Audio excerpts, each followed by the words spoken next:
Solar system म्हणजे सौर सूर्यमाला हे त्यांना भूगोलाच्या संबंधित, परंतु याच्यामध्ये विज्ञानाचा भाग असा आहे की त्यांना असं काही छोटासा एक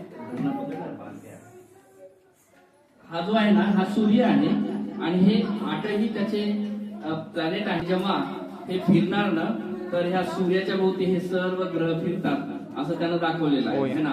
कारण एवढ्या उंचावरच किंवा आपल्याला न दिसणारा असा हा सोलार सिस्टीमचा भाग किंवा सौर ऊर्जेचा भाग हे सूर्यमाला जी की आपल्याला दिसत नाही त्यांना व्यवस्थित प्रकारे एक छानसा प्रोजेक्ट बनवून असे आपल्याला दाखवण्याचा प्रयत्न केला. हा मध्ये सूर्य आणि बाजूचे सगळे ग्रह जे की फिरते वेळेत दिसतात.